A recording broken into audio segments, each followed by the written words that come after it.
दोस्तों, हम आज की इस वीडियो में आपको बताएंगे राम की शपथ के बारे में।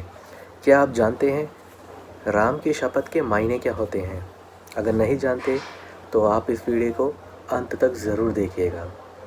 दोस्तों, एक बार की बात है, गोस्वामी तुलसीदास जी अवध में थे। वे सरयू नदी में स्नान करने आए। जब वे नदी में उतरकर अंदर की ओर जा रहे थे, उसी समय एक महिला भी वहां स्नान करने पहुंची। उसे जल्दी स्नान करना था। उसने तुलसीदास जी को देखा, प्रणाम किया और कहा, बाबा जी, मुझे शीघ्र स्नान करना अनिवार्य है। आप उस ओर मुख कर के नदी में खड़े हो जाइए। आपको आपके राम जी की शपथ, जब तक मैं ना कहूँ आप ना पीछे मुड़कर देखेंगे, ना नदी से बाहर निकलेंगे। गोस्वामी जी ने उस महिला को आश्वासन दे नदी में महिला की ओर पीठ घुमाकर खड़े हो गए। कड़ाके की ठंड पड़ रही थी दोस्तों। वह महिला जल्दी नहाकर भागी, पर इस जल्दबाजी में उस महिला से एक गलती यह हो गई, वह महिला गोस्वामी जी को पीछे मुड़ने व बाहर निकलने को कहना भूल गई। इसी कारण गोस्वामी जी घंटों नदी में ही रह गए। जब इतनी देर हो गई और गोस्वामी जी मंदिर नहीं पहुँचे, तब लोग हर जगह उन्हें ढूंढने लगे, तलाशने लगे। ढूंढते ढूंढते पता चला कि गोस्वामी जी स्नान करने गए थे। तब से अभी तक वापस नहीं आ पाए। उनके साथ के लोग सरयू नदी के किनारे जा पहुँचे। उन्होंने वहाँ पाया कि गोस्वामी जी नदी में खड़े हैं। उन्होंने गोस्वामी जी से बाहर निकलने का आग्रह किया। तब गोस्वामी जी ने मना करते हुए कहा, मैं बाहर नहीं निकल सकता। एक महिला ने मुझे शपथ ली है, यदि वह देवी मुझे बाहर निकलने को कहेगी तभी मैं बाहर निकल सकता हूँ। सबसे महत्वपूर्ण है राम का नाम। तुलसीदास जी की बात सुनकर सभी लोग हैरान हो गए। धीरे धीरे यह बात राजा के पास पहुँच गई। राजा कुछ समझ नहीं पाए। वह शीघ्र ही गोस्वामी तुलसीदास जी के पास पहुँचे। राजा ने तुलसीदास जी से कहा कि आप बाहर निकलिए, मैं आपसे विनती करता हूँ।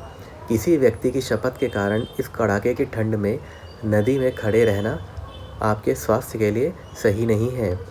सबसे महत्वपूर्ण आपका स्वास्थ्य है। परंतु गोस्वामी जी ने उन्हें मना करते हुए बताया कि मेरे से कहीं अधिक मेरे प्रभु का नाम महत्वपूर्ण है। उस देवी ने मुझे मेरे प्रभु श्री राम की शपथ दिलाई थी। उनका नाम मेरे पूरे अस्तित्व से अधिक महत्वपूर्ण है। जब यह बात चारों ओर फैली, उस देवी तक भी पहुंची, उस महिला तक यह बात पहुंची, तो वह महिला भागी भागी आई। राजा ने गोस्वामी जी से पूछा, बाबा जी, उन देवी का नाम क्या है? कहाँ की रहने वाली हैं वो? इस प्रश्न पर तुलसीदास जी ने राजा से कहा, मुझे ज्ञात नहीं।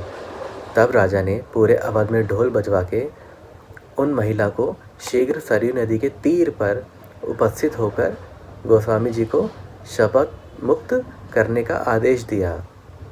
उन महिला को जैसे ही अपनी गलती का आभास हुआ, वे दौड़ती हुई नदी के तीर पर जा पहुंची।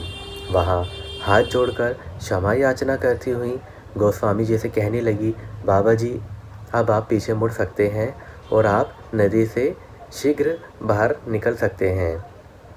तुलसीदास जी की भक्ति एवं आंतरिक शांति। फिर कहने लगी, हे बाबा जी, मुझसे बड़ा अपराध हुआ है। मैं दंड की भागी हूँ। यदि आपकी दया हो तो आप मुझे क्षमा करें।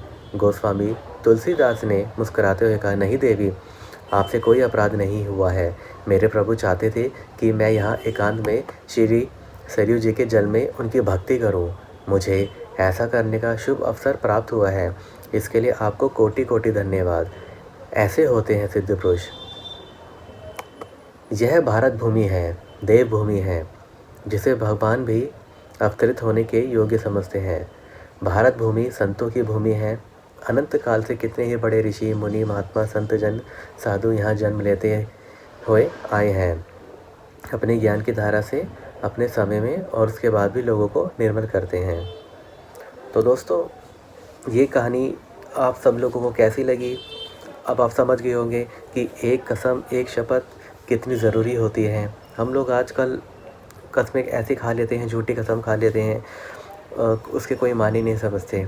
देखिए, तुलसीदास जी को एक अनजान महिला ने जब ये कहा कि आप पीछे मुख करके खड़े हो जाइए, मुझे स्नान करना है, और तुलसीदास जी उस कड़ाके की ठंड में भी तब तक पीछे नहीं मुड़े जब तक वह महिला ना आ गई और उस महिला ने तुलसीदास जी को ये कहा कि आप पीछे मुड़ सकते हैं बाबा जी।